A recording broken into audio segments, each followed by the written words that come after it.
Do appreciate you. We appreciate your time. We appreciate your energy. We appreciate all that you have done to connect with us this morning for the Mastermind called the Dream Makers Network.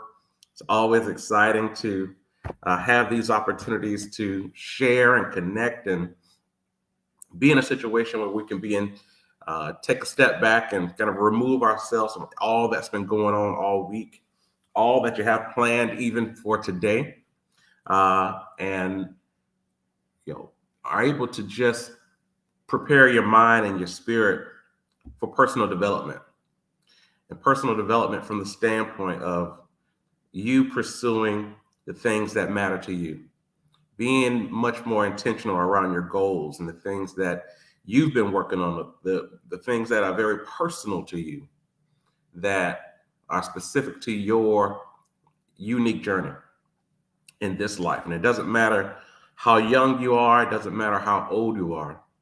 And the fact that we woke up this morning and still have that ability to breathe and the ability to talk and do this life experience again puts us one step closer toward that ultimate objective that we personally have, which is to live out the goals and dreams and the purposes of this life.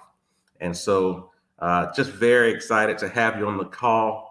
It is October and it's 7 a.m. Eastern time and it is dark, but that's a good thing, because if it was light outside, we said, wait a second, that's not the way it's supposed to look in October. There's a thing called seasons that should happen, and daylight savings time, and all these different types of things that's going on. And if it was bright outside, we'd be scratching our heads and thinking that was it, right? So we're thankful for that aspect to be a reality. But for those of you on the call for the first time, we welcome you to the Mastermind call and appreciate you connecting with us, whether it be through our dial-in line or if you're connecting with us through social media. Truly, truly, truly thankful that you're here. And for those of us who've been participating in this network over the years, even over the past 10 years, it is just very exciting to have you participate and join and share and connect with us, and been kind of that standard bearer, if you will, for this network, as our focus and goal is to make sure that we are keeping personal development at the forefront of your thoughts. What it is that you are here to do, how to cut through all of the weirdness that we see on a day-to-day basis, the crazy stuff that folks throw at us and try to get us off message, try to shift our attention, and knowing the difference between attempts to shift our attention and if it is something that we actually should focus on and put and prioritize in our day-to-day goals and objectives. And so I just really want to make sure, this is the one thing I'm always excited about for this call, is it is just that very purposed time that we can get back to you. You know what I'm saying? Like when you're just able to just get back to you. And again, some of us are parents and spouses or active family members, kind of the rock of your friendships, of your friends and all that kind of stuff. And you spread yourself and give yourself to so many. And some people will willingly and loving to take it, right? They love to take whatever you're making that stuff available to. But I'll tell you now, there's nothing more important than making sure that your mental, your spiritual, your physical self is ready and available to master and accomplish the things that are important to you. Because if you're not strong in those areas, if you're not growing in those areas, if you are weak and vulnerable in those areas, not only are you going to be a detriment to yourself and your own personal goals and objectives, but those people who love to come and pull and get access to the information and the spirit that you usually bring, they will be affected as well. And it could be very, unintentional. It's not that you're trying to intentionally hurt someone and put them in a bad situation. But sometimes we don't have to give. We don't have it. The storehouse is empty. There's nothing in there. And people can keep coming and showing up, but if there's nothing in there, if you've reached your empty rope, if you've reached your empty space, right, there's nothing there. So we have to recharge. We have to rebuild. We have to fill up, our capacity, our mind, our spirit, our energy. And this is a real thing. And so we try to make sure that on this call that we do purposefully and intentionally discuss topics of personal development that are intended, I should say, to help you grow in those areas, mind, body, and spirit. To have that type of a conversation that will give your mind that seed, if you will, to think about a concept, to think about an idea, to think about a type of something that can really give you that help to fill your cup and not drain you, because there's a lot of stuff out here that will definitely tap our capacity and drain us out. So we're just excited for all of you who have joined us. We hope to hear from you on this call. And I tell you, it's when I think about this particular week and even this whole month that we've been going through. And if you're trying to do a lot of this stuff intentionally, you're pursuing goals. You're not kind of ducking and dodging, but you're getting in the fight. You're waking up every morning and you're going right into the things that matter. You're not hiding from it. When you're going to have stories, you're going to have details to share. It's going to, so that's the type of thing I want us to begin to share and unpack and communicate. What is happening in your journey? What's happening as you are pursuing. And again, I say that because I want you to be able to, there's a very cathartic thing that happens when you begin to communicate what's happening in your day-to-day as you are pursuing, what challenges got in your way, what successes did you have, and why? Why did it happen? What did you do differently this time that you didn't do last time? Who's in your circle now that is providing you with some guidance and structure and opportunity and things like that? Just to be able to document, because a lot of times when we start speaking things, one thing to think it, but when we start speaking it, you begin to document the process, the story, the details in your mind, and which goes into your subconscious mind, because your subconscious begins to hear what you're becoming comfortable with. And so now you're speaking into your behaviors, your system, the way you process and your habits, if you will. And not only that, but we also hear it too. And so when we hear it, we're now in a position to say, okay, that's what's going on.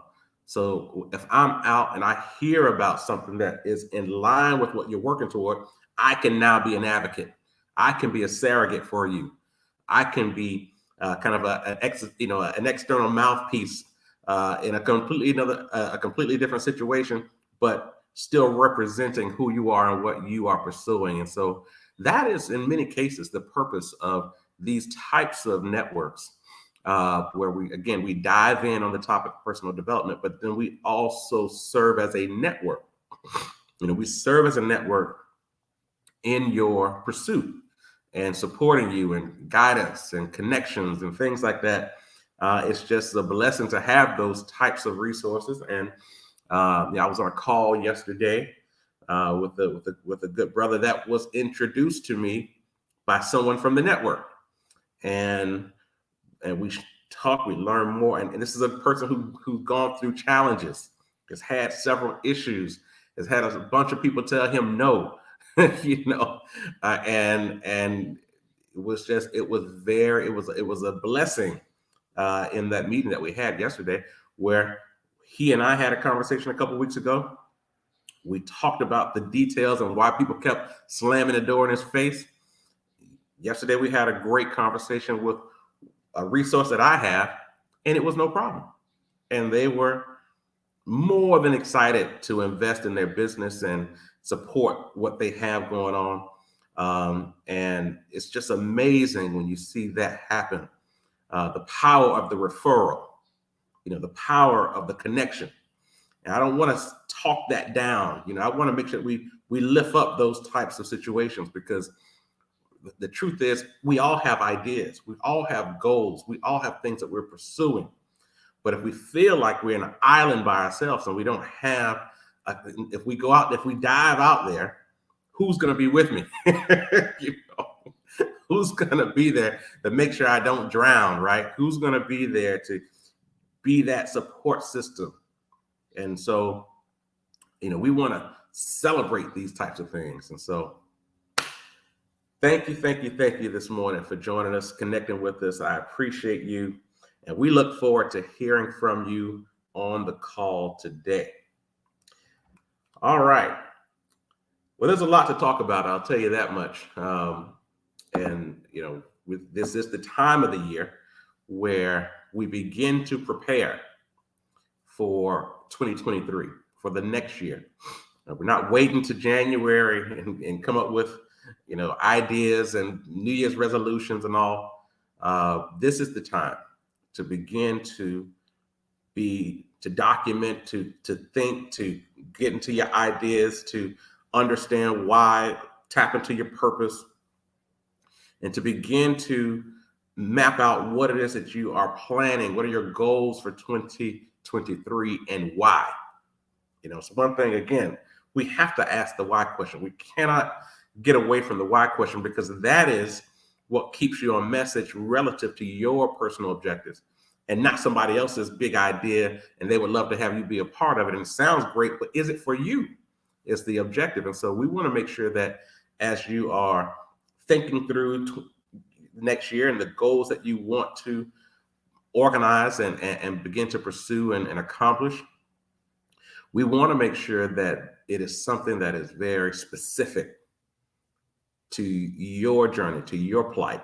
We don't want the end of 2023 to come and you highlight all these things that you've been doing all year and been very busy and active. And then when we begin to ask more about the questions around what your purpose is, what your work is, the things that give you purpose, the things that give you value on a day-to-day basis, and said, well, I just haven't touched into any of that yet, but one day though, give me next year, right?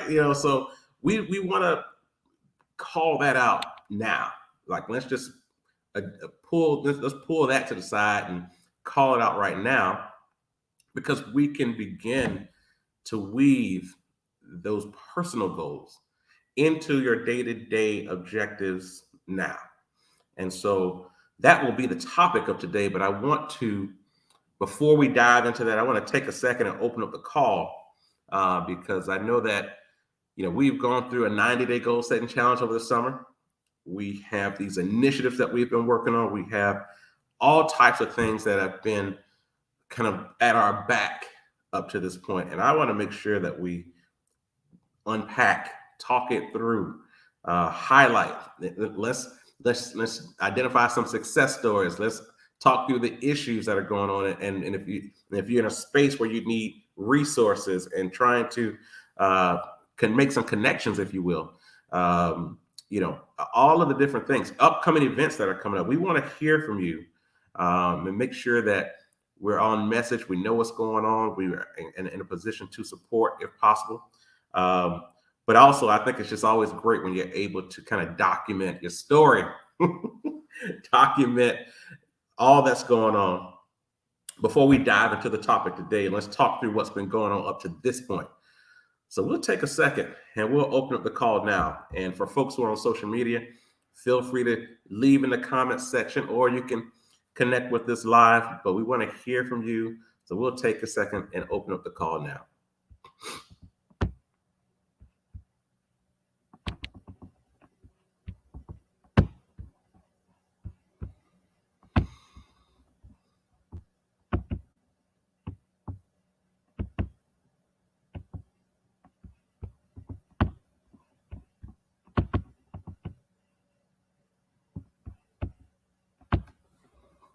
All right, all right, all right. So I want to make sure here also. I said I connect folks on social media, but I didn't see I didn't see us on here. So I think make sure we're live. Oh, we are live. Great, great, great. We're all set. All right. Now I got to tell you, this particular topic, I would say, is one of my favorite times of the year because we're able to start documenting and outlining our plans for the year. And the one thing that is so important, again, as we look at the topic of planning and preparation, it is also because there's so many things that we want to do, and I've found on a more personal level that it's a lot better to plan and prepare when you're organized, when it is simplistic. You don't have 1,000 things, but you got about 2 or 3 things, and you find ways to take that 1,000, all of those things, and properly categorize them under certain objectives. What does it fall under? What category does it fall under? And how can I organize my resources and my time?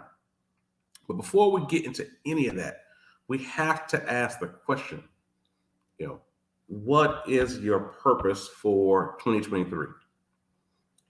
And why? And what personal development box does it check? What personal goal, when we talk about, and I want to highlight the topic of purpose, because when we look at what it is that you believe you're here to do in this life, when you begin to highlight those talents, those skills, those gifts that you have, and a lot of you are very, I would say, humble, if you will, and don't try to project, oh, I'm so good at this, or I'm so good at that. But at the end of the day, there are things that you just truly enjoy doing, and not only do you enjoy doing it, but you do it well. When you feel good doing it, and as you're going through the process of doing it, you produce a great product, you provide a great service. And it's important that we know what that is. And it's important that we do it often, and that we begin to practice and participate and be involved in the things that not only that make you feel good, that gives you pleasure, that brings you joy, but that, when you provide that service and when you sow those seeds, when you get into the rhythm of doing it, it's clear that others are benefiting as well. And it doesn't matter what it is that you identify as the thing that you do really well, or the things that bring you excitement and joy. The purpose is to do it. And I think I may have shared this on this call before, but I definitely share it with a lot of folks within the network, is that, one of my personal beliefs is that we are created to show off for the Creator. So we are created to show off for the Creator. And so that's the viewpoint that, if someone doesn't know who the Creator is, doesn't know who God is, but they see you doing something that is just, unbelievable. And when I say unbelievable, meaning, see you living out your purpose, seeing you project the God in you to the world. That is the way, not everybody's going to make it into the church. Not everyone's going to go out into the forest and experience God in nature.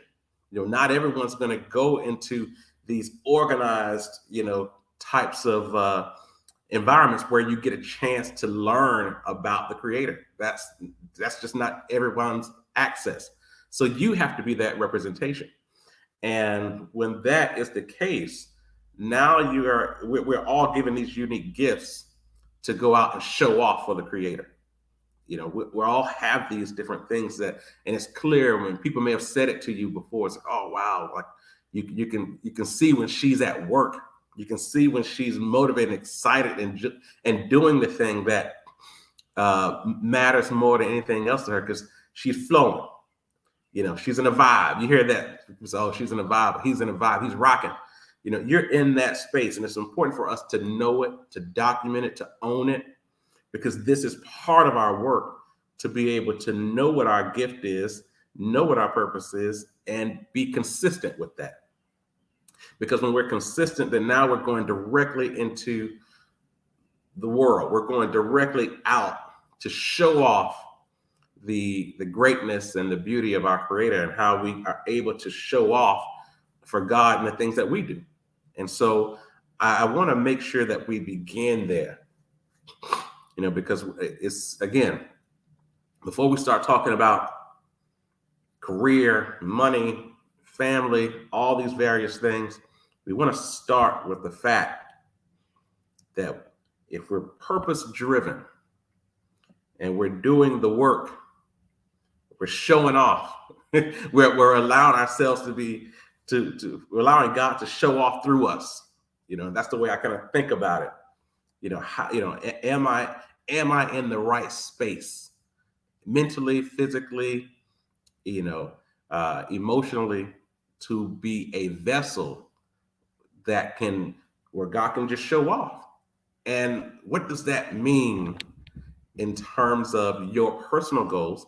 And what does it mean for the people who are going to witness it, who are going to be a part of that experience? And so in leading with that, then we can get to, okay, well, great. Now that we know that what our goals are, what our purpose is, what our gift is, what we believe we have to give, what is it that thing that we use to be an aggressive and an active sower, meaning that thing, that our gift, that we're just going to go out and do it. And the more we do it, the more it brings to us individually, but the more it also adds value to the people who participated in it. And so as we get to that, then we move into, what are the top 3 things? Just highlight the top 3 things that you want to accomplish in 2023 and why. You have those things that you want to do, but why? Why is it important? Why should you spend your time on it? Why should you sacrifice your time, your energy from other things, from other people, to focus, to create a definite objective of these 3 areas of your life? Why do you want to do that? It's not good. It's this, I think it's important to talk about the fact that, there is a comfort zone season where you can say, well, hey, Dees, that sounds all great, but I'm good right now. I'm comfortable. I got this happening. This is moving. I'm not rocking that boat. I can come home. I can just kind of chill out. And again, hey man, listen, we all have those times where we just need to check out and just coast and not overexert ourselves in the whole 9. But I do want to be very clear and intentional when in the purpose of talking about accomplishing goals. There is, when you are focused on accomplishing a goal, you created a definite objective, and you committed your time, your mind space, your energies to an objective. It's not a lot of time for coasting, for comfort zone season. That's not comfort zone season. It's the season of accomplishment, and accomplishment requires you being intentional about the thing that matters to you. Because I can tell you right now, I know a lot of people who are in their comfort zone, and they always talk about, boy, I just wish I would have had this, and I wish I would have had that, and I wish. And that's what happens in the comfort zone. The comfort zone is where you relax and you're able to talk about what you wish you would have did. So I want to be clear on that. Is that there's time for comfort zone, and you have to know when that time is and why and what's going on. But just know that when you're in that space, you are not in the zone of accomplishment, of pursuing goals. So it's two different zones that very rarely cross each other. There are times though when your successes from the past are continuing on and you can reap benefits from works that you've done in the past. When you had the foot on the gas at a certain point in your life, then it's still reaping the benefits. Hey, man, that's a blessing. And that's what happens to successful people, that they hit the gas often and they know they're moving toward a comfort zone period. And so when they hit that comfort zone period, the successes of yesterday still rocking, right? And that is a big, if I'm being 100% honest, that is a big part of one of my top goals, is to create these types of make sure I'm involved in things that will have residual effect, if you will, right? So I hit the gas, 3 years ago, and it's still rocking today. That's it. You build a business, you hire good people, and you step away, right? And you let them rock. You let them build. You let them create. And now that business serves as, a dividend, if you will. You watch it grow. They call you for, support and advice and things like that. But once you hang up the phone or get off that virtual meeting, you're off to the comfort zone.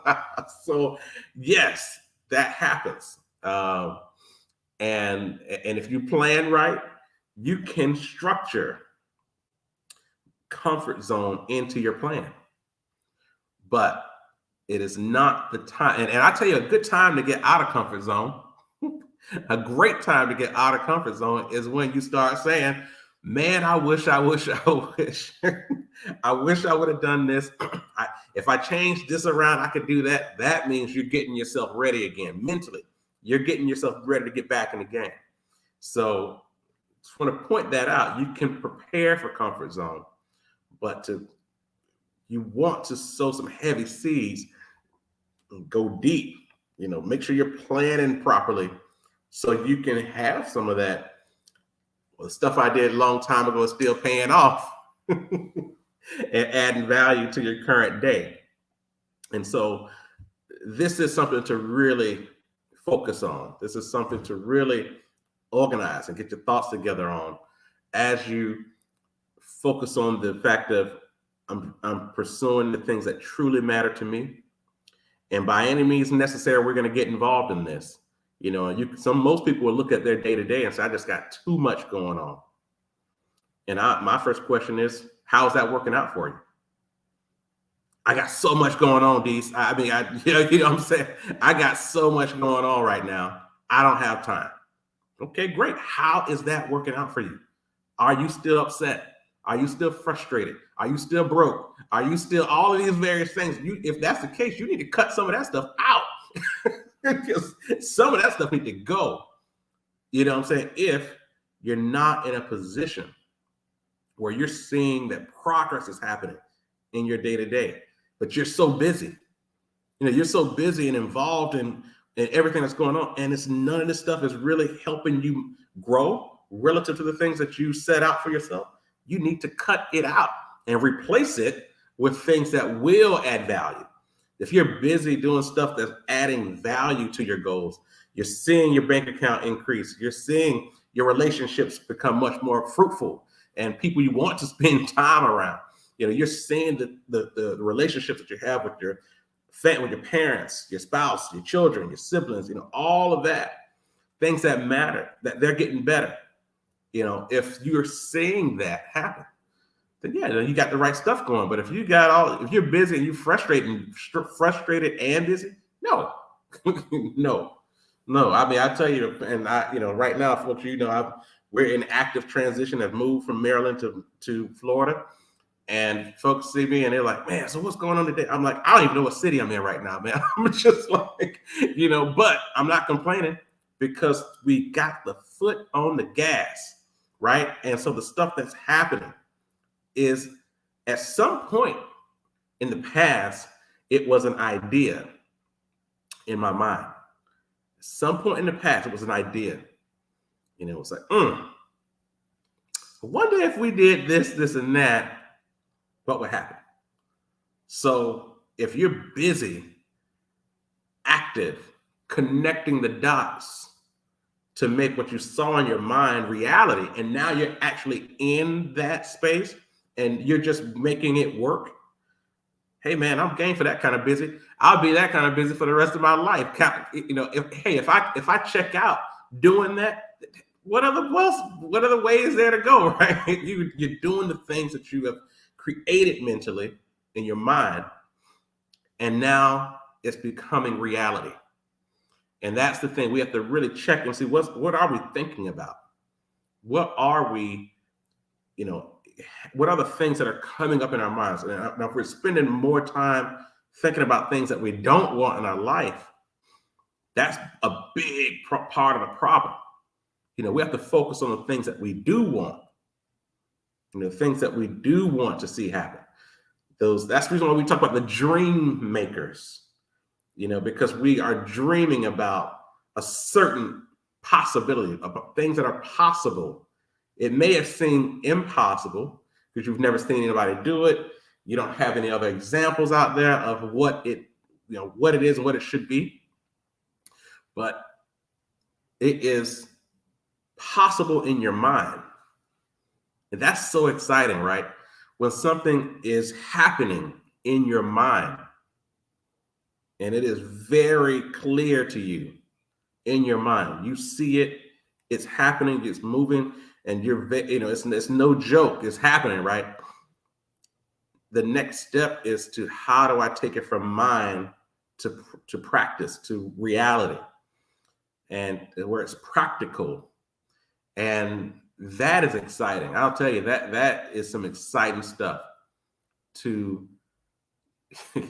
you know, I hit Paz earlier this week, and it was like, man, listen, we just officially got this 501c3 set up, something that we have been working on for years, and it was difficult, right? And money is going into it. It's coming from different directions, and the tax deductions and the grants are getting ready to go out. Like, I was like, dude, this is real. And this is something that we were thinking about, how to do it, who to do it with, that kind of thing, you know, last year. You know, and that's just, you know, kind of one example of you have these ideas and you don't sit on them. You just keep pushing. You know, we just the other day we're at, you know, I was at a spot here in Sanford, and was like, man, this, you know, it was a place that reminded me a lot of Magoobies. I was like, this is Purple Honey, Florida, right here. It's like, this is it. Like, all right, it's the idea is that now, you know, you guys can pull this video up in 6 months or 7 months and say, you said it, Purple Honey, Florida. So it's a real thing to be able to go from mind to practice. And so I want to stop there, because there's so much that we want to make sure is organized. But the way that we're thinking about goals, the way that we prioritize goals, the way that we process, the way that we move in being in a process to accomplish goals. Like, we want to dive into that. But before we do that, you know, I want to slow down. I want to take a second. Let's open up the call now, because again, we don't, you know, if you've been a part of this network for the years, you know, we're not waiting to January to start organizing and setting up our New Year's resolutions and all that stuff. We're going to organize this right now. We're going to document the process. We're going to begin we're in October, and next month, getting to December. December, I mean, for most folks, they've already hit the gas. Like, it's started, right? They started the year a little early. But I think it is so important for us to at least begin to have that conversation, to really use this time right now to really unpack your ideas, give it all the why question, That's a good idea, but why should I do it? I like that. But why do I like it? You know, man, there's so much power in the why when you begin to really ask those why questions. And so let's take a second. Let's open up the call now. Anybody have any questions, comments as we begin to start trying to plan this thing out in terms of how to pursue and prepare for 2023, the next year? How do we organize our times? How do we knock away the clutter? Not get distracted. Let's take a second and open up the call now for anybody who'd like to share on this topic.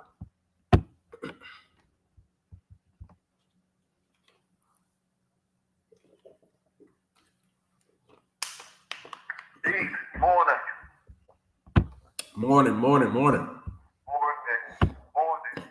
right. Yeah. So you hear this is I do like this time also for other reasons, right? Mm-hmm. This is the angle that I like the preparation side, right? Angle is that I like to kind of get ahead or be ahead of the curve, if you will. Like I enjoy the fact that I guess I don't know, maybe it's an ego thing or something like, oh, okay, you wait until January. I got my plan. I got my plan ready. Yeah, okay, yeah, what you doing? Oh no, don't worry about it. Just wait till let's try to keep this thing going. So this would be the conversation I guess I'm having with the imaginary. I'm not walking around with people, I'm walking up to people like, hey man, got to get a resolution set up. Well, I already got mine, it's not like that. But yeah. I am like the idea of being prepared to do something, important. Really being prepared, really taking that time before you get to sit down, and to prepare before you get started. So yeah. As we talked, when I was sometime in high school, one of the summer jobs or like weekend jobs I had was at a place that we used to it's still here, Mart. I used to work at Mart. Yeah. Catering place there in Boston. And then first I started, here I am. First I started with surprise, First, I was a dishwasher, right? And you always do it up. But there was a lesson that I learned out of that was that when you first get started, they make you put you on pop, right? Mm-hmm. And you big old pot full of like whatever they made, not stews or like whatever came in a pot, stews and all that. And it was super cool. And all the whole day, because they would always be serving out of it. So by the end of the day, it would have like this thick like cake on the inside of it that you had to wash up, get ready for the next day or whatever. Right? Mm-hmm. And the key, and they were deep. So, you had to, short sleeve or roll up your sleeve with your arm in there, no gloves. And they give you these big Brillo pads, right?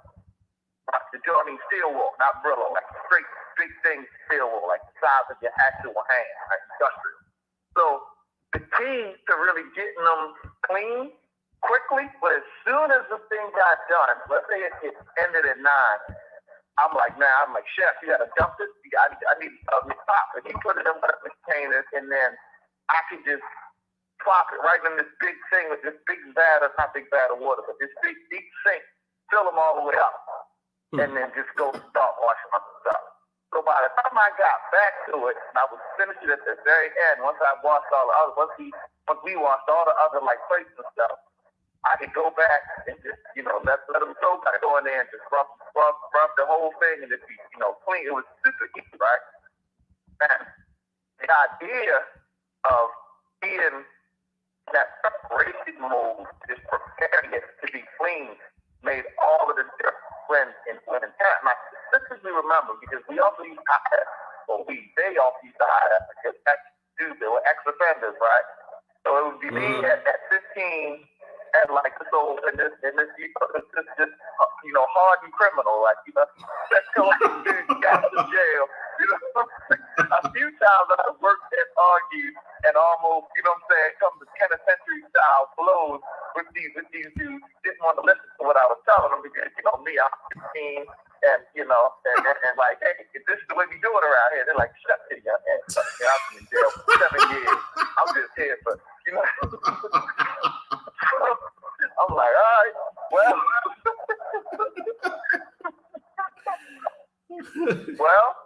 this is the way it goes. And I remember as I'm talking, I remember listening to that, to the clock. I'm like, you got support at that. You want to listen. And they come back. And the thing, he's still scrubbing. After I finished all the other stuff, still scrubbing.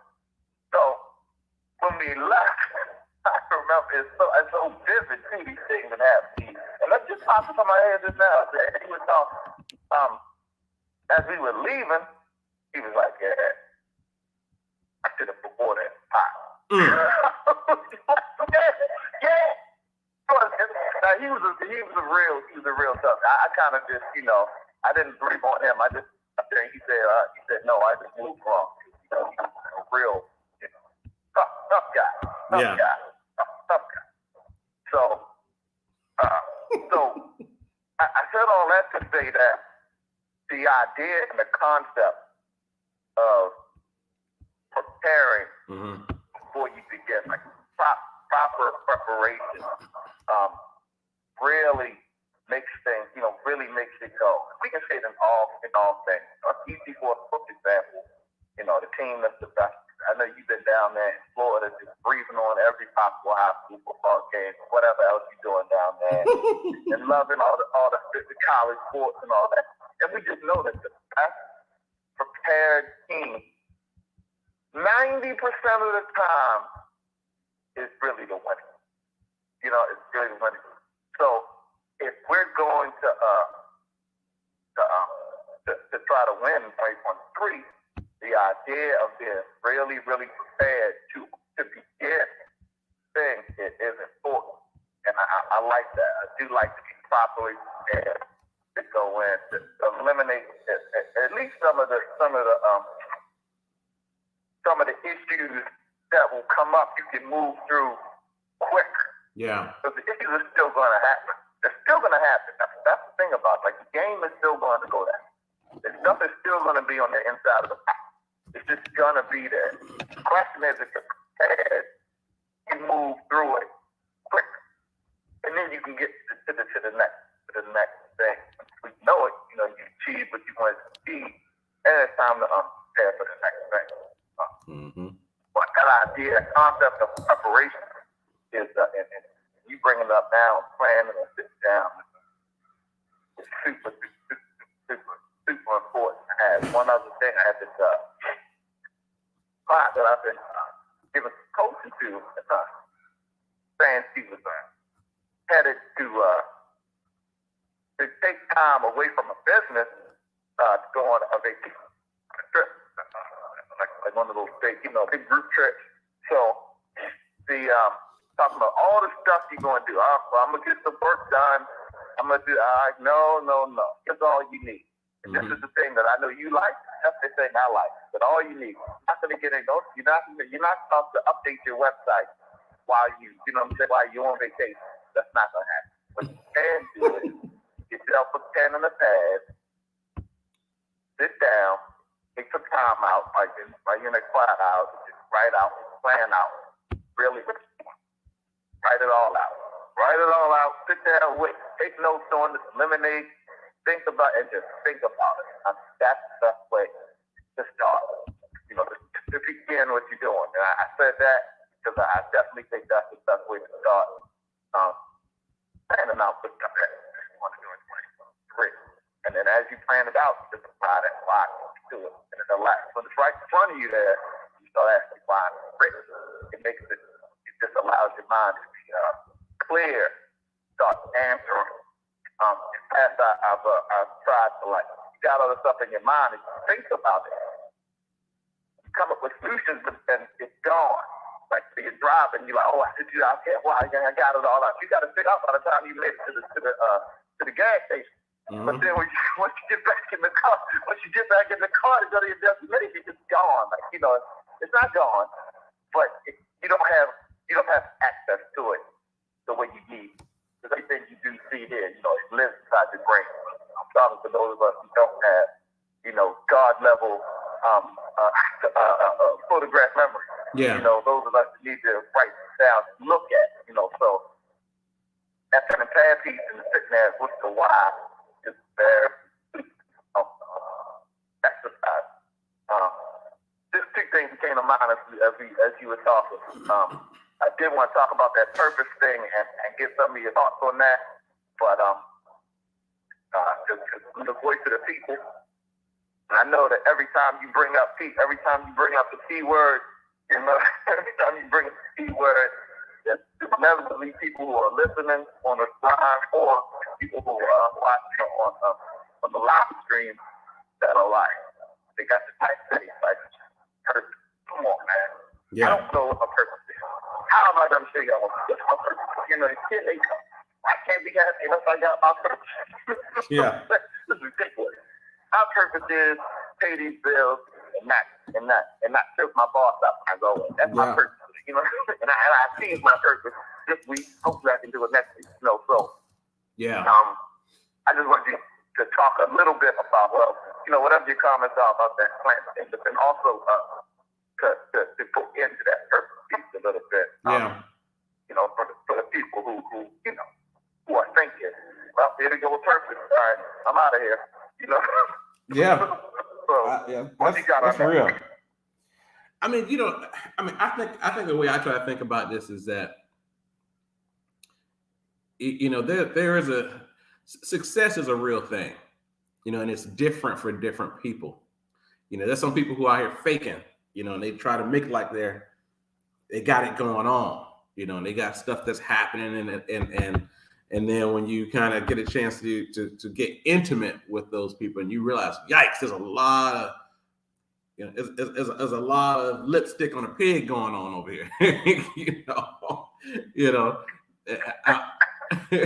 so, you know, all that kind of stuff.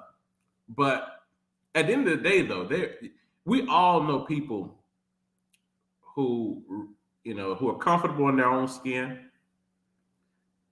who, you know, are just pushing consistently over time.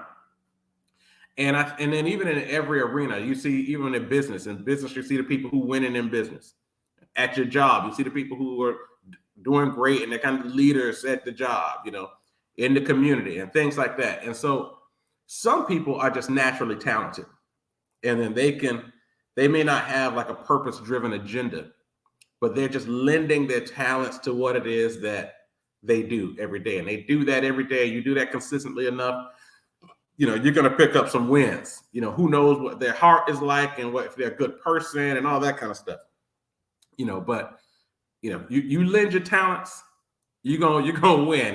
If you lend your talents consistently, you know, you're gonna do well at what it is that you're lending your talents to. You know, so that's kind of one category. But this whole idea of purpose really has more to do with you. It's a very personal thing. You know, stuff that no one else on the outside, you know, may even know and understand about you. You know, they can't see that, can't see your purpose. It's something that's, unless you are willing to open it up and share it with the world and be honest and clear about that. You know, and the thing about that, the whole aspect of purpose is just being in a position where you are doing what you truly believe you're here to do, and stuff that really gets you going, that makes you excited.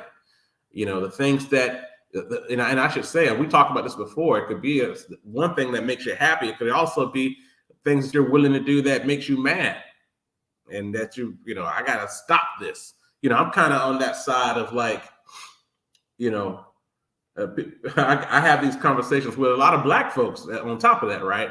Say, why should I buy Black? You know, why should I? You know, why should I support Black businesses? The last Black business I went to, you know, they overcharged me, kind of thing, you know. And so, you know, and I'm always that guy's like, hey, we got to get out here and support, create our own ecosystems and things like that. And so that's a topic that if somebody gave me a mic, like let's rap, let's talk about that topic all day, because I purposely have like a affinity toward that. I think because you can start unpacking, you can go all day. Somebody asked the question. What was it? It was on social media, on Facebook one day, and somebody was like, name 3 things that you could talk about all day, right? And so when you start, now I started listening to some of the stuff, and some of the things are things that I just learned and through experience and stuff like that. But then others were passion stuff, and I was like, it's interesting when you look at the difference between, like, why am I able to talk about this all day? That's one thing. Like, why am I able to talk about it all day?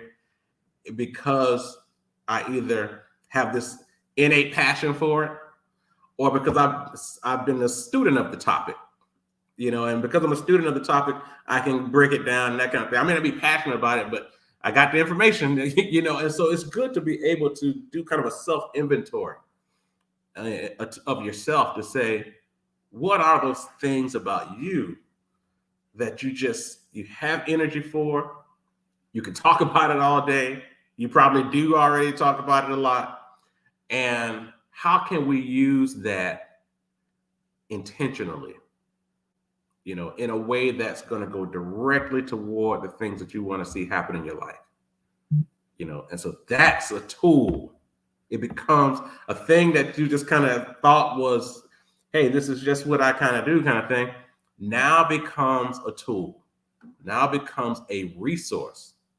Something that's helping you increase the likelihood of you being successful at a thing, because you now have the right tools to help you win. And so, and I want to just point that out, because one of the reasons why, and I know we've talked about this before, but folks who are on the call for the first time and new, we've been hosting this call at 7:00 in the morning Eastern time for 10 years, for a long time. And over the years, I've had, people will say, man, listen, you should host this call, when everybody wake up, and they can have more people on the call and that kind of thing. I'm like, that's not the right audience for this group. The people who show up, who are willing to call in at 7:00 in the morning, that's the people I want to be around. Like, that's the people I want to connect with. These are the people who are intentional. These are people who are willing to, do something that other people aren't willing to do. And that's the group, what I'm saying? And so that's the intentionality around an early call. Now, granted, now we've, in recent years, we've gone to social media so people can pick it up after they wake up and see it. But it's something about the moment that you were in it, you participated in it. I don't like to, it's difficult now with, well, I shouldn't say that, right? So when I was in Maryland, and there would be things going on in Florida that I wanted to participate in, but I wasn't able to, and so, but I would find ways to connect vicariously, if you will, to be, especially for something I really needed to know what was happening, and find ways to get in the room, even if you're not there. Now that's the case. That's the case now, as we got a lot of stuff happening in Maryland and in DC, and but you got to find ways to get in the room. And I remember it was Jim Rohn who said that. It's like, he was back in his early days in business, and this is back in the 60s. He knew what rooms he needed to be in, but he didn't have the money, didn't have the connections, didn't have the resources, any of that stuff. This is that time to see who you are. What gifts can you lend to help you get access to the things that you believe would take you to the next level?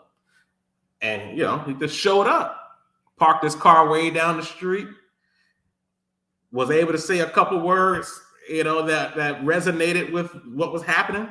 And he was in the room.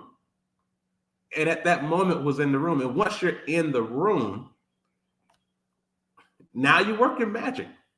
Now you begin to build out, the thing that you see in your mind, the thing that isn't real yet, but now you are in the room. And I'm using that as kind of metaphorically as to whatever it is for in your own personal situation. That's you see it in your mind, but you don't have the access, you don't have the connections, you don't have the resources, you don't have all these various things.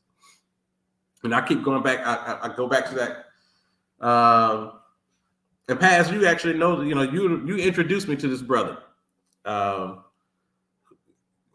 brother you introduced me to recently, and we've had conversations, and brother spent 18 years in prison. 18 years in prison, and was able to. Yesterday it was so interesting. We had this meeting, and brother spent 18 years in prison. Attempted murder charges, all these types of things. Spent that time in prison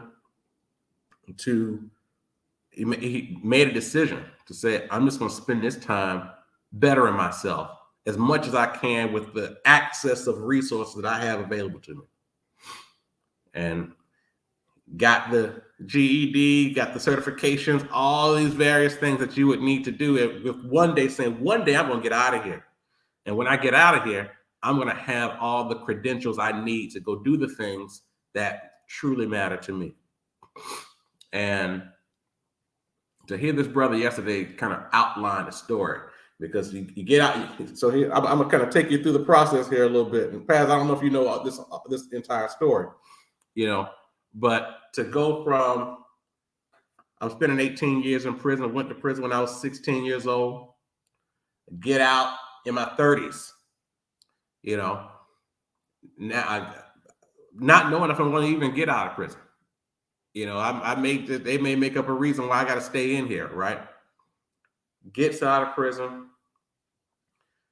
goes through the process of trying to get a job, gets not able to get jobs, then finally gets a job, focuses on being the best employee there.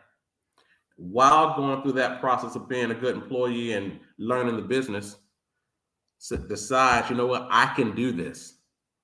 I can build a business equal or better than what this operation that I'm a part of here. I've kind of mastered the operations that they're asking me to do. Now I'm ready to take it to the next level. And this brother puts together a great business plan. He sent me the business plan, looked through it. Great business plan. He's provided this same business plan to multiple banks. No. The answer is no. It's not happening. We're not giving money to some black dude and spent 18 years in prison. Absolutely not. Not the type of person we want to give money to. Somehow or another, he gets connected. Well, I shouldn't say somehow or another, but gets connected to Paz, Brother Holmes, Will Holmes. Reach out to me. We go through it in more detail. Make a connection to folks who are looking for people like that. People who are not just looking for a handout, but they have a plan. They created the objective in their mind and they put it to paper. And when it was time to talk about it, had the depth to talk about what it is that they see happening in this business. Well, all they need is the capital. That's it. And so I just want to give one of those stories of a situation, which is just fresh because it happened yesterday. So it's at the top of my brain. But that's an example of, a lot of our situations, we're not locked up. Somebody, I don't know who's listening, but like, his brother was in prison for 18 years. Like, I mean, and I want to add, there were other factors, and I kind of skimmed through the story. There were other barriers there that even in our conversation yesterday, that was clear that I could see why they were like, no. But to be able to say yes and start and just the kind of what's going on in his mindset, to be like, there are networks out here that can help. But more important than the networks is the fact that I had an idea. I went to work on that idea. I went through all types of trial, tribulation, I mean, mental depression, physical, I mean, everything that you can come up with, and still put myself in a position to win. And I gotta tell you, it requires, next level mindset to be able to overcome those types of things. Because a lot of times, man, people be ready to give up now, man, off of some of the just just the most thin of circumstances. I don't know, I can't do it no more. I'm like, what? Nothing's happened yet. Like, you talked yourself out of this before anything has even happened. The idea of fear. I think this is going to be crazy. I think I'm scared, Joe. I ain't doing it. Nothing has happened yet. You know what I'm saying? Like, this is purely in your mind that you should be afraid. I should be afraid of this, and that's the point of as we're talking this through. I want to make sure we have this conversation about that internal war that we have with our conscious and subconscious mind. Because our conscious mind is seeing things that's happening right now. And someone said, hey man, you should be doing this. And your subconscious mind lets you know if you should do it or not. Yes, we're going to do this, or no, we're not going to do it. And if you find yourself, taking your own self out of the game, slowing down the process yourself before anybody's even said no to you. I mean, that's the other thing. Like, some people, they hadn't even asked for what they want yet. It's just like, I'm not doing it because I know they're gonna say no. What? Like, I'm not even gonna try to do this. I'm not even gonna attempt it because I know nobody's gonna buy it. Nobody's gonna buy it. Nobody's gonna support me. Nobody's gonna, all of this stuff in that brain that just pops up. That is that subconscious in your mind who is controlling your behaviors, your attitude, your habits, what you will and what you won't. And you have to, if you're really serious about growth, accomplishing goals, taking your life to the next level, you have to go to war with your subconscious mind. You have to, and going to war with your subconscious mind is not verbal, because your subconscious could care less about, I'm about to, they say your affirmations. I'm about to go do this. My thing is to do, no, subconscious mind don't care nothing about that. Your subconscious only changes based on what you do. Your actual things that you're doing. So you have to just, meaning you have to step past the subconscious and just do it. You have to get past the subconscious. And what happens, your mind, your subconscious will begin to say at that point, okay, well, I guess we're doing this. Because I was trying to tell you no, and you out here doing it. I'm not here. I don't know how to help you no more, because you're out here doing this thing on your own. But it will fall in line, because you're now creating a new mental space, a new neural pathway, a new experiences that your brain can say, well, we did it yesterday. So, and nothing went bad. We didn't die, we didn't die doing it yesterday. So we may as well do it again tomorrow. And so that fear begins to dwindle, because there's now something in your brain that says, we shouldn't be afraid anymore because we did it yesterday. And some people, it doesn't even take that. Like, you got these different degrees. Like, some people who are kind of like, they hear about ready, fire, aim people. Like they don't care. Like they may not even have a subconscious. They're just like, let's just go do this or whatever. There's nothing slowing them down. And then they, you hear about folks who just, I tried it, it didn't work, but at least I tried it, kind of thing. But in this situation, for folks who, you may have grown up in an environment where it was a lot of safeguards around. So hey, don't do that. Oh, don't do that. Don't do that. Don't do that either. And definitely don't do that. Like, if you grew up, if your parents or whoever you're around over the first 20 years of your life try to protect you from everything that could possibly happen, that's what created that thickness of a deep, barriers, if you will, to say, don't do this.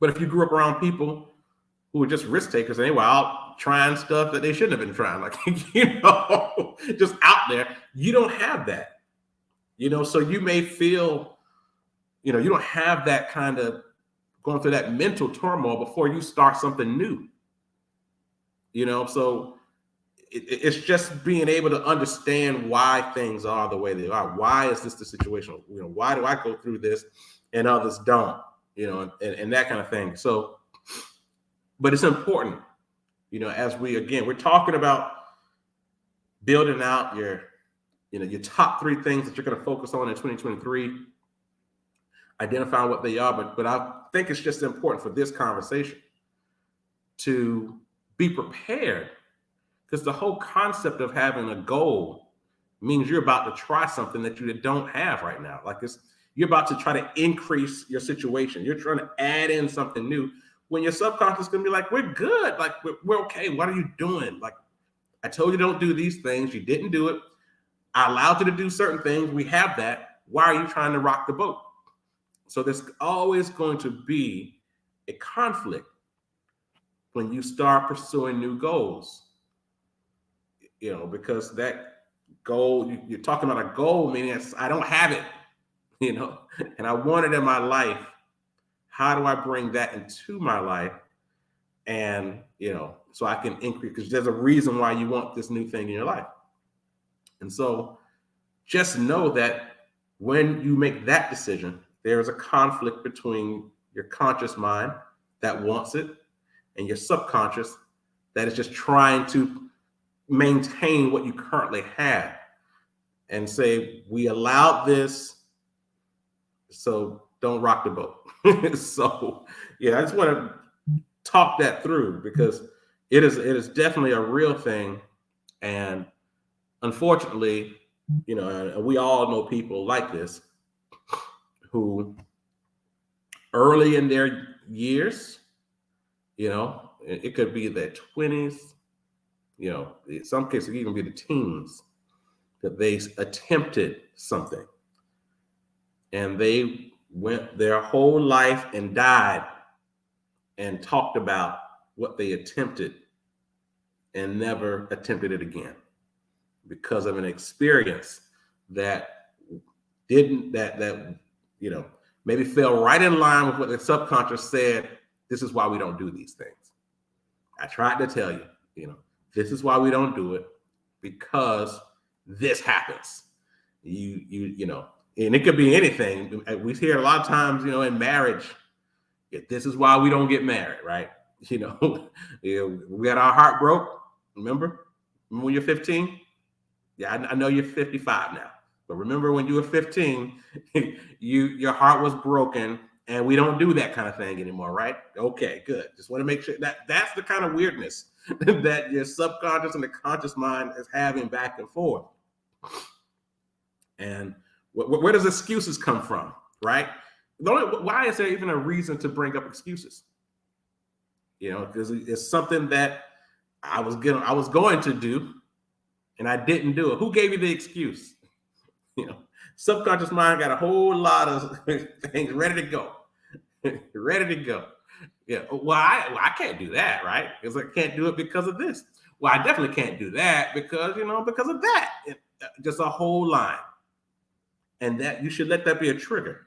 As soon as you give a excuse or some type of adverse rebuttal, if you will, whatever you want to say to kind of trigger your brain that the subconscious is talking right now. That should be a trigger in your mind and say, ooh, okay, all right, I got to work on it. This is one, because if it's something that you truly want, that's one thing you say, somebody's trying to get you to do something you don't want to do. You say, I don't want to do it. I can't do it. I'm busy with other stuff. I'm busy working on my stuff, right? I had a conversation earlier this week, and I was, when you're shooting your shots, you're always shooting your shots, right? And I'm always asking, like, hey, let's work together on this and let's get together on that. And somebody who's very successful, who's doing the things that they do, she was like, no. She's like, I think it's great, but I can't do it. I'm busy doing this. I was like, okay. And, that's just what happens. I shot my shot. That don't say I'm not going to shoot it again. I'm more than likely going to shoot that shot again with her and other business owners who I'm trying to do business with. But you got to shoot your shot. And sometimes they'll come back and be honest. They're not going to make any excuses like, hey, I just got other stuff going on. I can't do it. Okay, cool. Well, I'll keep you posted what's going on. And maybe it may line up at some point, right? So we just have to stay in the game. See what it is that we want. Picture it in our mind. Write it down. I've been spending, I tell you, I got this notepad, and it basically just says notes, and it's just, and this is, you guys have been following this network over the years. I mean, man, I got so many of these that I filled up, and this one is on the way. I think I got less than half of this book. So anybody want to get me something for Christmas? Nice little notepad. I can rock with those. It could say something like this one just says notes on the front, right? So it's no affirmation, nothing positive. Just, hey, take your notes, bro. This is what it's about. Take your notes. But I would take it. I had this new, I'm going to speak it into existence. I was going to say a new client. And she's not a new client yet, but we had a great meeting. And I was back in Baltimore here recently. Went into the office. I mean, man, she sent me this stuff. It was like these beautiful, like, I love notepads. It's beautiful notepads of like artwork of Baltimore on it. And that's the kind of work that they do. I was blown away. I was like, wow, this is great. And it's like clean pages in here that I can write down and just take my notes. It was so great, So I say that to say, if you want to get me something good for Christmas or for my birthday, notepads. Near and dear to my heart. So, all right, let's take a second. We'll open up the call. Anybody have any questions, comments on this topic? I know we've jumped around on a bunch of stuff. As I'm going through this, I realize that I'm not even about to talk about half of the stuff that's on this page right now. So we're going to save that for next month. So, because I think I do think that, this mindset piece is such an important piece as we're beginning to do something new, and just the stuff that we go through. And other people don't know that we go through this. It's just that mind thing that we all go through. Should I do it? Shouldn't I do it? Why? All that kind of stuff. It's worth spending some time on that just to make sure that we have a clear way forward after the call. So let's take a second and we'll open up the call now.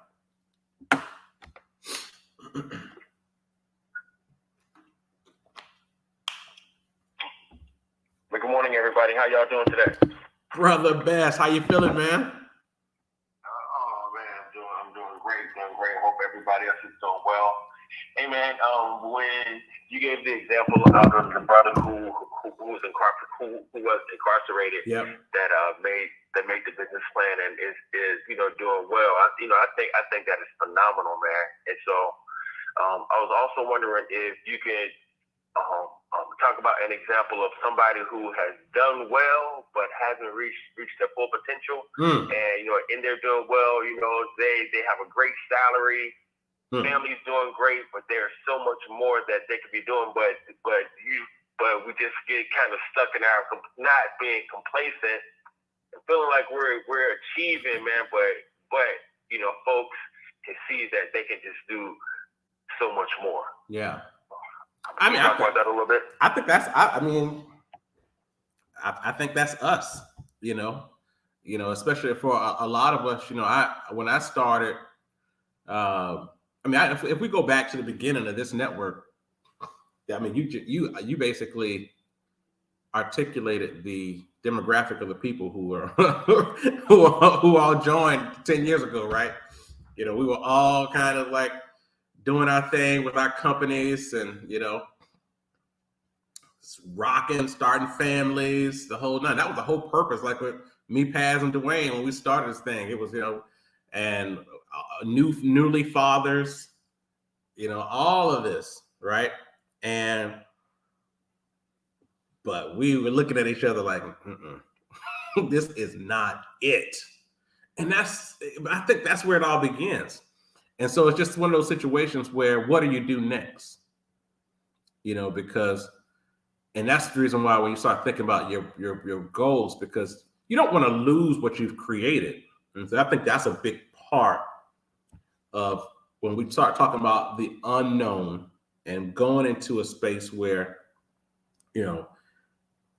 I don't want to lose this because I'm trying to pursue that. And for some people, that's just too much, that piece of it. For some folks, it's just too much and will never. That's the point right there. I mean, if I'm being, I would say for most people are okay with living out the rest of their lives and dying without making that jump, even though they really wanted to make the jump because they didn't want to, the risk of wrecking what they'd already built that risk was too much, and so I had reached a point where I was, if I'm being honest, I went to a point where it got so real. I was kind of like that, almost like that line of possible depression, because I was at a point where I was like, everything, I tell my wife, God talks to me throughout the day about stuff, boom, ideas, boom, boom, boom. What do you think about this?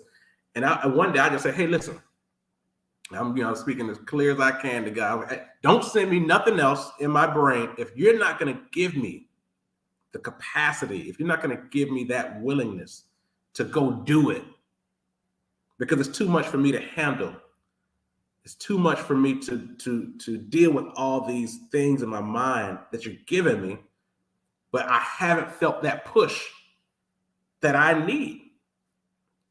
And that was a real, raw, honest conversation that I had to have. And then from that point on, that's the power of organization and prioritization. That was what God gave me at that point. Because I was at my last rope, man. It was that point of this dude is serious. This dude is about to have a breakdown. This dude is on the verge of breakdownism, if that's a word, right? So I better give him something. And that's what he gave him. So the power of organization and prioritization. To be able to take,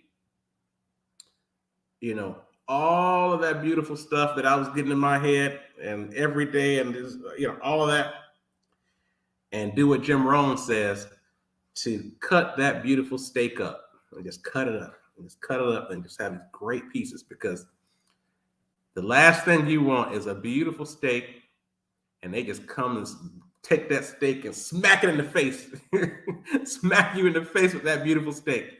And so I say that to say, I know it's beautiful. The things that are happening in your mind, and you see the goals and you see it.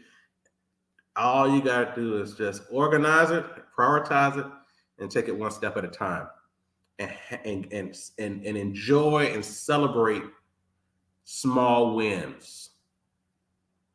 Enjoy, celebrate small wins. Because that is a step toward what you want, and you can see it. You may see it in your relationships. You may see it in your bank account. You're gonna see it. You're gonna see these wins. You're like, wow, this thing happened, right? Okay, what's next? And so, and then recognize that we have a lifetime to deliver, to bring some of these things from our mind to reality. We have a lifetime to do it. Now, depending on how old you are, that might be like, brother, I'm already past my lifetime. I'm on God's time now. But if you got that, right? So, I think that we have to do that. And that's the reason why I'm big on legacy.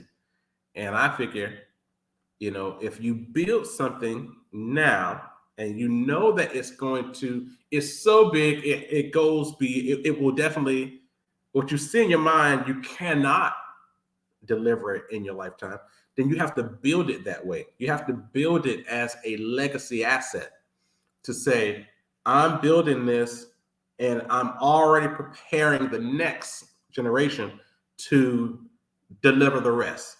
But as you're building it, you're putting pen to pad. You're using your notes and you're documenting everything. And as you guys know, I work in financial services and work with a lot of families, and folks are finding stuff from there. We have a lot of like clients who passed away, but they documented everything in a trust, and the trust is the Bible, right? And there are assets in the trust, but there's also language there to say this is what happens, and when this person reached that age, this is what happens, and when that person gets married and has a kid, this is what happens, and when that person, you build something that is beyond your lifetime. And so to answer your question, I'd say it's important to keep beefing up the dream, and don't be afraid to make the dream even bigger, because if you make the dream reality in bite sizes, in segments, and prioritize for 2023 of this dream, what am I going to work on this year, and how will what I'm working on this year set up what I'm going to bring in 2024? Will it be a setup and it'll be an easy transition, or am I just going to say, boom, I issued that, we did that, now we're going to start fresh again in the next year, But so to begin the process of organizing and prioritizing all the things that you truly want to do, and just make it happen in segments, and celebrate it, man. Because that's the thing. If you don't celebrate it, you just go straight off to, the next thing, then was it a win? You know what I'm saying? Like, is it a win if you don't celebrate? Like, that's me and my wife having this conversation the other day. I was like, hey, we just had a couple wins. We should be celebrating, right? Like, is it a win if you don't celebrate? And so, and because you think about when's the last time you celebrated something, like, really? And what does celebration mean to you? So that's something that we really have to think about, because what you're doing is training your mind. Say, this is what we do now. I know we used to didn't do this because we didn't have the resources to do it, right? You know how it is, like with somebody who's been poor all their life and then they now get access to resources, but they still, they still pinching pennies because they like, this ain't gonna last, kind of thing. So your mind is trained. Your mind doesn't even, that subconscious don't even look at the bank account. It's just like, whatever, you broke, so you need to, you don't need to go buy that. So you got to figure out how to celebrate. and then just watch that marginal growth happen. Now, what will happen, and here's the other really probably very important piece of this, is when you start cutting the steak, meaning you start taking parts of the dream and doing it, there is going to become a point though. Like right now, your steak pieces may be small, so you may not, because you're going to, as you have marginal growth, you're going to feel a little bit more free to jump further because you've collected a lot of wins.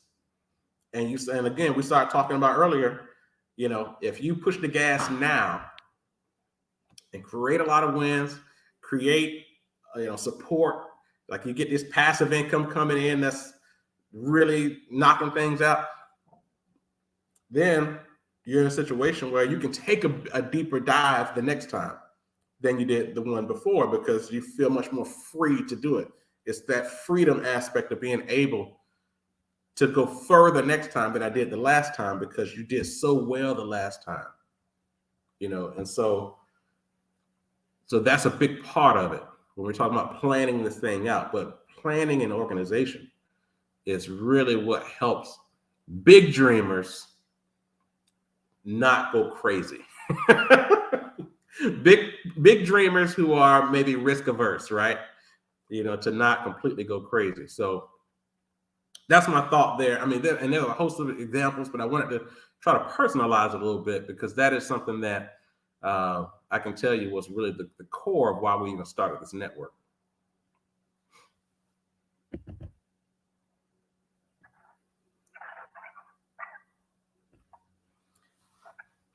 Anybody else? Let's open up the call. Hey, that's first of all, thank you, Pastor, for asking that question. That was a good one. Also, I like to give credit and shout out to Gary Bass and Tom Tanner, and also Elaine for maintaining the health group. That's right. They are maintaining the health group. They are on it. Yes. I've been off the loop. I had first something, I'm coming with my excuses now. Bear with me. Let me give my excuses, as they sound like BS. When you're not, what you should be doing is what you should be doing. But I'm going to shoot my excuses out, friends. I'm here. So I had trust my back a little bit, right? And I was like, I'm going to just chill and get and just because I'm it's just like, this hurts a little bit, that hurts a little bit, your back to land. What are you really doing? So why don't you take some time off and really heal up, right? So I did that. I took a little more time off. And I started being like, that one day, one day I got one day of the diet. One day I was doing whatever. I'm probably 2 days, right? Doing whatever. And that 2 days turned to 3 days.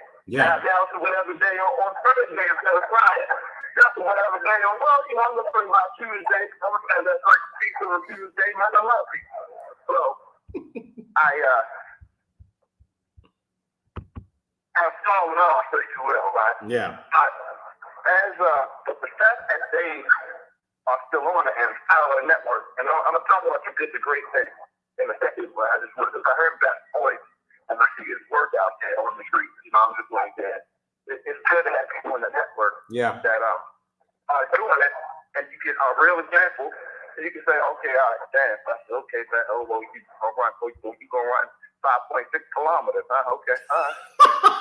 I'm gonna go ahead and grab this donut today, but I'm gonna get back out there. I'm gonna get back out there. The fact that it's out there, right? It's good to hear Bass voice, and also glad to see the big still out there making it happen. And we'll be back on. We'll be back. It's a lifetime journey. Yeah, it's a lifetime journey. It's a lifetime journey. It's not, So I took 2 months of my life. Now we get back to the remaining life I have. That's right. So that's my feel of my excuses and my confirmation that I will be back on it. That's coming up. November. We're gonna make it past this Halloween. We're gonna get these good Snickers up in us. And right after that, brother. That back in the game. Let's do it. Let's do it. Yeah. So that being said, I do appreciate it, and it's good. It's good to have people that are on, in all kinds of different ways, financially and physically, emotionally, all that kind of stuff. Good. Power the network. I'm so grateful, so happy, so thankful that I got put in this somehow. I raised my vibration enough to find all this. Now we're here, right? Mm-hmm. So, but about that question, which is a super powerful question, and you said it when you first said it, was that, man, that's everybody in the network, basically, because all of us have, and you also said it, I don't know, in earlier part of the conversation, where you're like, you got people who are talented, and if you lend your talent consistently to something, you will succeed, right? If you lend your talent, you're talented at whatever, you will lend those talents consistently to something, you'll be successful at it, right? Yeah. And I think that is probably the essence of where that you were talented or something, smart enough, decent enough to say, I'm doing this is what I'm doing. You've lent it for a certain time, and now you've gotten some successes with. And if it's in the job market, or if you basically got some talents in the job market, you've made a decent living, and you're probably upper middle class. You're like, I got this, and that, and now I've hit the land of good, right? Peace. But there's that thing inside that's just eating at you, right? And this is the curse. And I say curse because I mean it as exactly the word curse. It's a curse of personal development. Meaning that when you really go into personal development, you start to try to figure out ways to get better. You realize that everything is possible. and then it exposes you. It shows you wrong. You really care about it. You think you can do it. It exposes you. Maybe get into that type mind like you talk about.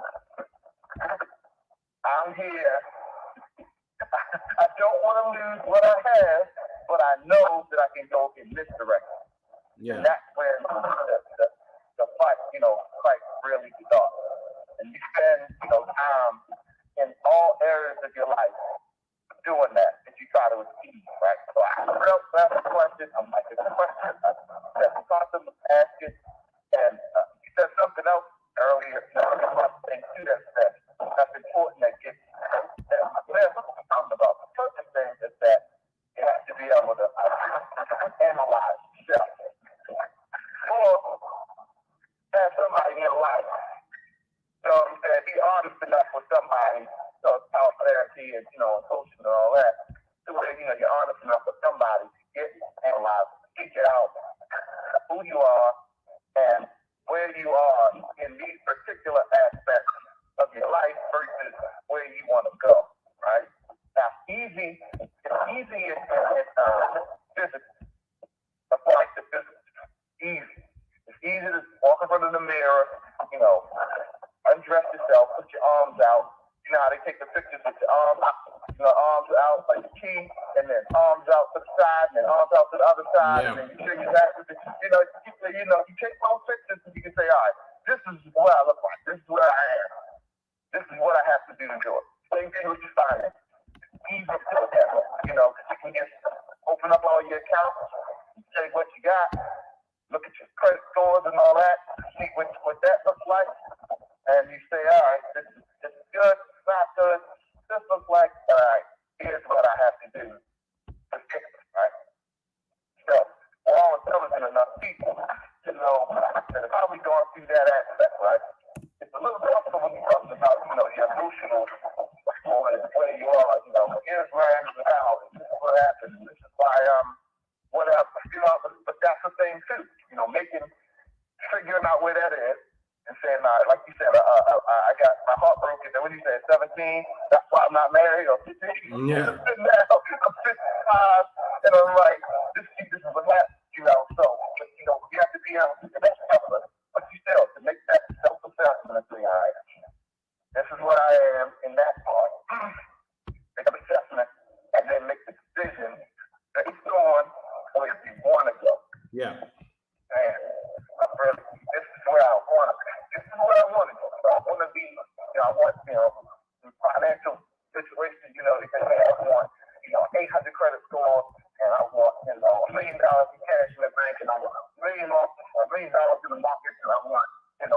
$55,000 come in residual income coming in that I don't have to work for, and then I got another investment thing, and I have an endowment of $3 million I've given to the university, and all that stuff, right? You write all that out, and you say, all right, and right now I got $3,500 in the bank, and how do I get from here to there, right? Yeah. How do I get from here to there? And then that's when the planning comes in, right? Then you make a plan to get there, right? So you make a plan to get there. Then the last piece, which is, I'm not going to say the most important piece, but a necessary piece, because they're all important. Because without them, you don't get there, right? The necessary piece is being bold enough, brave enough, consistent enough to do the actions over a long enough period of time so that you can get the result, right? It's the intelligent act. So let's say that you planned it. Plan is a intelligent plan. You put a intelligent plan together. I'm going to do this, I'm going to do that, here, that's the plan. The workout thing, I'm going to work out 3 days a week, I'm going to eat this, I'm still prep, I'm going to do all that, and then I'm going to have abs. I'm going to be able to see my abs, right? So, that ability to completely act in an intelligent fashion is a popular talent. Popular talent for people in our network. People who are in the good area, right? Good. But for whatever reason, we haven't been able to do the action there, right? And that is where that subconscious mind comes in. Because up to this point, you're in conscious mindset. You're looking, you're assessing yourself, you're making plans, all that's in conscious mindset. Yeah. Now, you've been breathing down the subconscious mind the whole day, which is good. You've been talking about it like it's the bad guy, but really, it is the bad guy if you have bad habits. Exactly. But really, the habits are subconscious. So your goal, my goal, and everybody's goal should be to get your subconscious on your side. Yeah. Because once you get it on your side, then you plan. Then you're in the zone. Then you Michael Jordan. Because then you're Kobe. Because then you have all of the power, which it runs, 99% of what's happening is your subconscious mind is running anyway. So it's controlling your body, it's controlling local thoughts. We just do a small piece of thinking. But everything is really ran by subconscious. So it has the right to be like, well, listen, I hear you doing all this talking. But dog, I've been running the show. That's right. You don't breathe without me. You don't do this without me. I handle all the digestion. I handle all this. I let you drive. I let you exit drive. Please don't let you do. We just died a long time ago. It's the parent. You can't even drive and touch. It's the parent. It's the parent. Yeah. I am running the show. Yeah. And now here you come with this new thing. Mm-hmm. And I'm not saying we can't do it. I'm not saying we can't do it. What I am saying is, and I'm the subconscious mind now, you're going to have to prove it to me that it's important enough. That's right. For me to stop doing this and to get here. And how things become important to your subconscious mind, it's up to you to determine what's the most important. Mm-hmm. How you can make it important.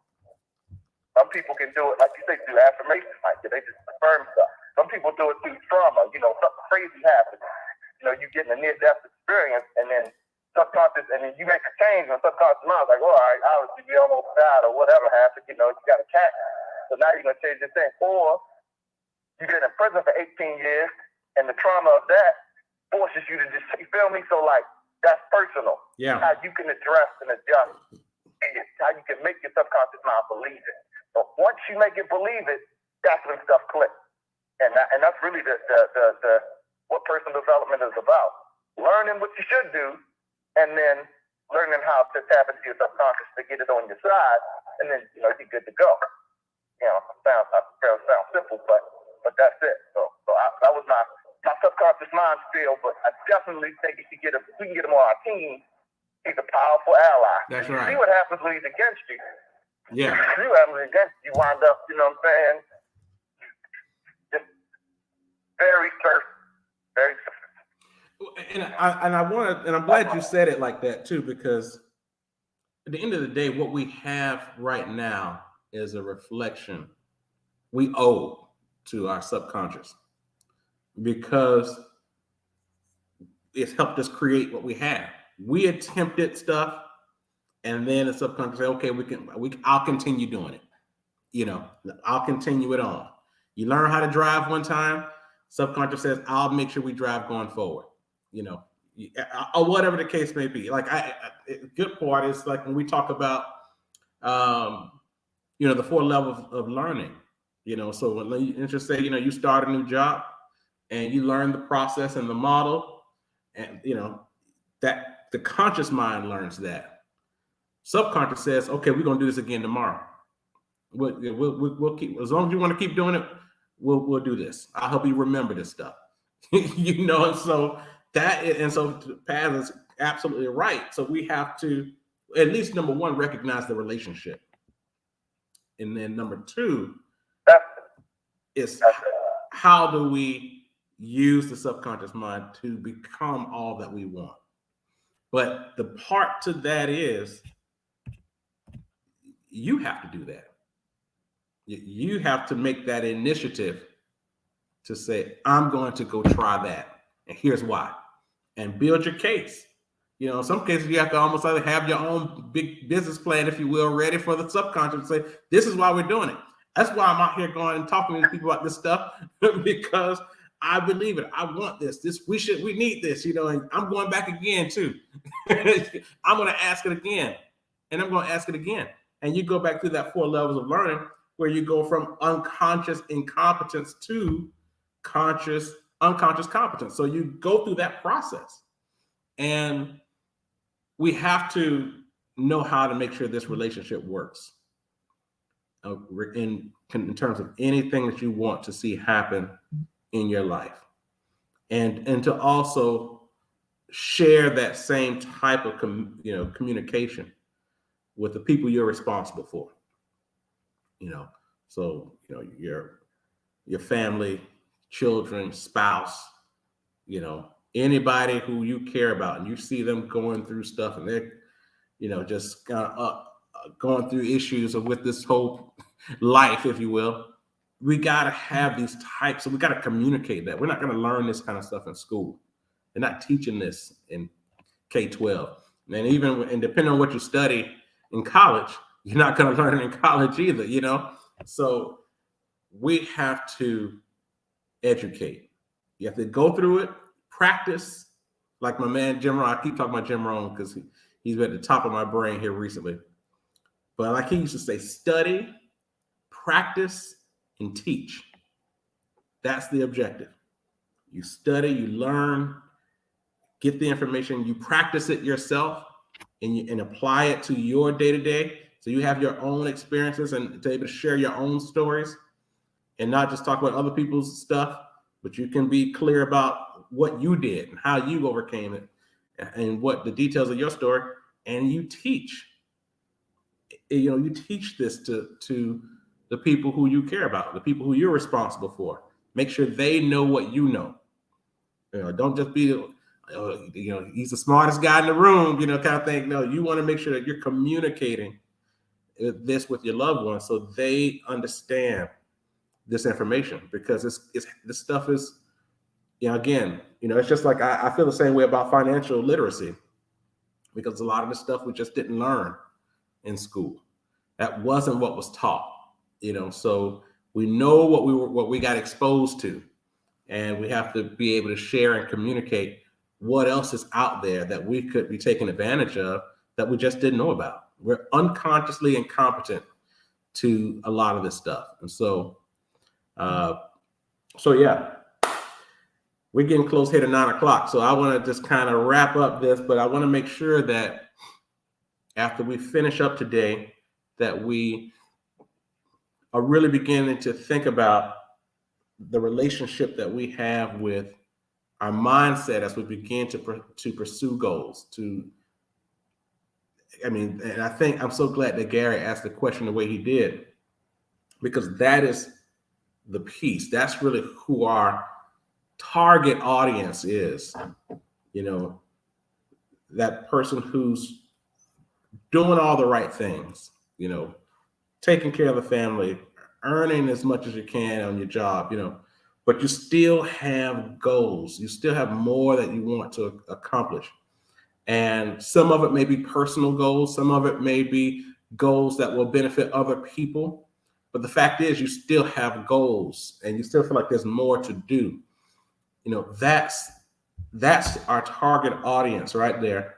And we also want to make sure that when you have these goals, and especially if they're big and hairy and detailed, that you have a process to organize those goals in a way that you feel comfortable and confident that you can begin to deliver, that you can go to work on them and not, find yourself just completely paralyzed to doing anything because you feel like it's too big, you don't have the capacity, you don't have the support, but you can begin to break those goals, that big goal, down into, tasks and segments and, targets, if you will. I think that's what we want to do. We're going to talk about this topic for the next 2 months, and so, but the fact that we're starting out, and I would say also, get your reading material together, identify who your mentors and who will be your access, your kind of like your people who you're going to learn from. Who are they?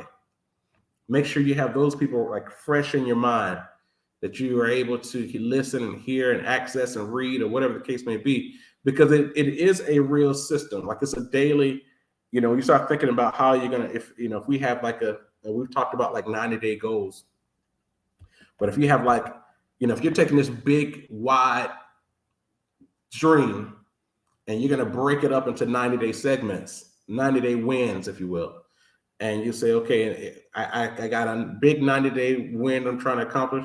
I got 30-day targets. I got weekly milestones, and I got daily tasks. And so it's like every day you're seeing what did you do today to push forward. And it could be the case that today I read some information about someone who's already done what I want, or I got a book, and I started a book. I started the first chapter, and I got through chapter 1. Or whatever the case, but it's whatever is helping you to move the needle on a daily basis toward the goal. And then protecting your mindset, because they're going to be, just because you have a goal doesn't mean the rest of the world is going to support you pursuing that goal. So protecting your mindset and making sure that you are, focusing on the things that matter to you accomplishing that goal, and prioritizing your time and the people you have access to as you spend your time with, to make sure they're not chipping away and trying to pull you backwards when you're trying to go in a completely different direction. And it's important. And you don't want to create, sometimes, you don't even want it to be something derogatory. Like, sometimes when you get to that space and they're like, hey, why you come on? So, I'm working on myself right now and you're not helping me, right? It's like, you don't want to say that, right? Because that's going to start a whole thing that's not as completely against it. You can just say, I'm focused on other things right now. I'm working on this, but we'll catch up, or whatever the case may be. Or if it's more intimate and you got to talk to your spouse about it, then just communicate what's going on, but you want to make sure that you're protecting your energy, your mind and your energy. And so I got some of my books here. And so I'm actually, getting ready to head down to Alabama this next week. I have Tuskegee homecoming this week, which is, which is definitely a blessing, and that's coming up.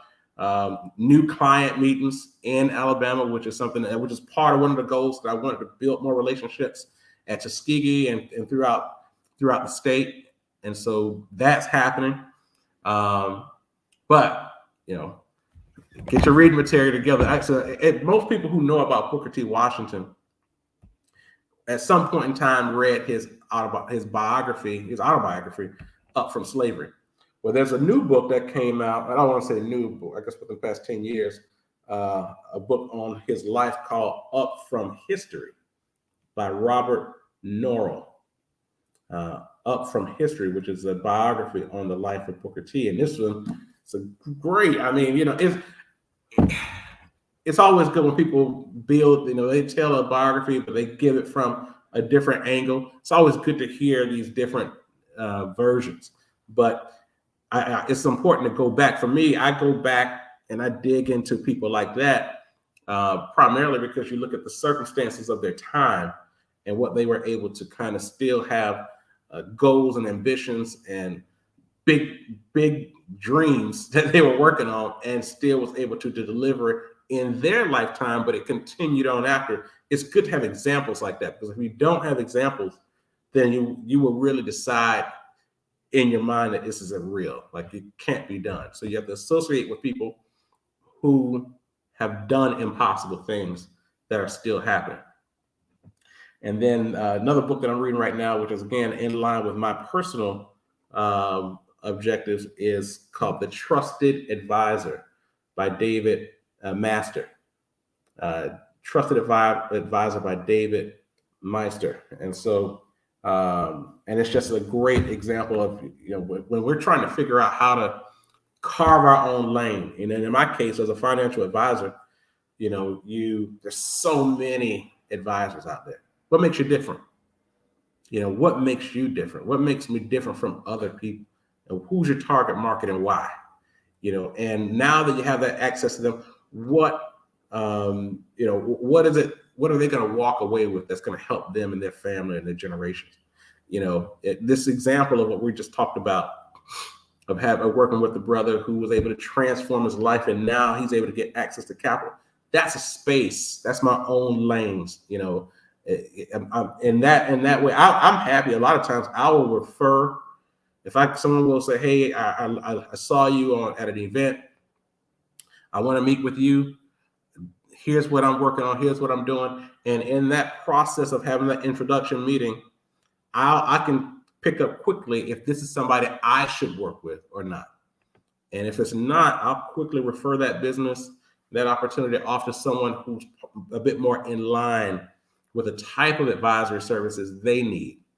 And so, because when you do that, you understand the type of clients that you want to work with. So you can, it's one thing, and I know people say, "Oh, wait, I'll take it all, man. Money is money." It's like, no, no, it's not. So, because you can find yourself working with clients who don't energize you at all, who may be profitable, but more of a headache than anything else, and you want to be able to have the capacity to work with your target market. Target markets are just so valuable to anybody in business, and not even business, but just in life. Just spending time with the people who energize you, who either help add value to what you're trying to do. And so you have to understand how to make it profitable. So it could be the case where, you have multiple revenue streams, but you may find the most value out of a revenue stream that may not be the most profitable, but you found a way to make it add value to the bottom line. So you got to do that, or you're going to be out of business. But you need to know how to craft that and put that together. And so this book, The Trusted Advisor, it's just working wonders for me in understanding how to go about that process and seeing real-time examples. So that's just another example. If we want to make sure that we're getting the right information as we're building our goals and moving toward all that it is that we're trying to accomplish before the end of this year and throughout 2023. That's all I got. Anybody have any questions, comments before we finish up? Good to great. Is the book, forget who wrote it. The best is question. Good to great. Oh, yeah. Definitely a book to read. It's just one of those things like, hey, I'm doing all right. How can I do better? It's a good book. It's a good book to put in. It may answer some questions. It's a full book. Opportunity to go through it, pick up some techniques. I appreciate that, man. That line. Yeah, good to great. No problem. Good to great. My brother, thank you. Good to Great by Jim Collins, which is there you go, Collins. Yeah, we did Good to Great 90-day challenge maybe about 4 or 5 years ago, and Good to Great is great. I mean, it's a good, and he has a follow up to that. Was it good? I can't think of the next one, but definitely want to get Good to Great. Yeah, that's a must for your library by Jim Collins. Right. All right, that's guys. Good, man. You said this guy, this Tuskegee thing, huh? Okay. All right. Yeah. But you almost made it out, man. We almost made it out without hearing about Booker T. Washington. I just want everybody to know that.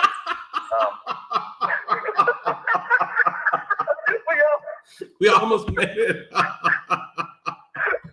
Got it. Welcome to the Dreammaker Talk. Booker T. Washington featuring. That's right.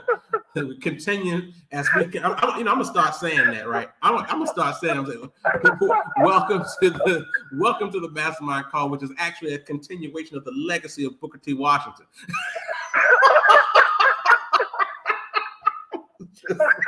which I am a direct descendant by way of his.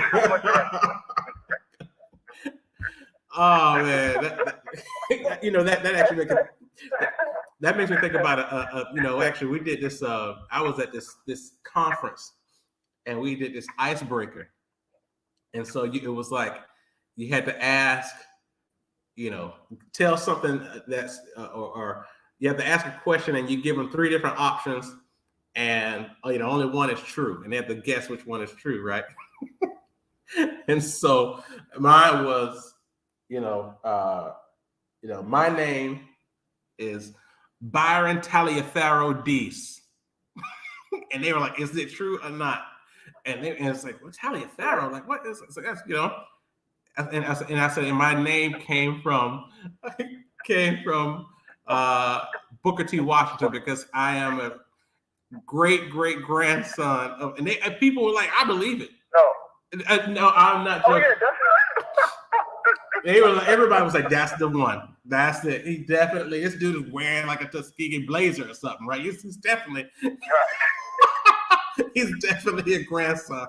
Right. Oh, yeah. So I would have believed it. I know you, and I would have thought, yeah, that's the one. Oh man, yeah, brother, that's right. Continue this lecture. So I'm going back to the motherland this week. Yeah, I know. Going back to the I'm very motherland. excited. That's why I had to take a quick jab. I was like, let me just get it before we get off the call. That's right. To get recharge, the whole 9. So get ready for this call next month. It's gonna be ready. Oh man! All right, folks. Hey, y'all turn to ESPN and watch College Game Day at Jackson State. So going back to my support these HBCUs. Dion about to put on a show. He's about to put on a show on national television right now. So turn to ESPN and watch College Game Day. All right, good people. I'm out. Have a great week. We'll see you next month.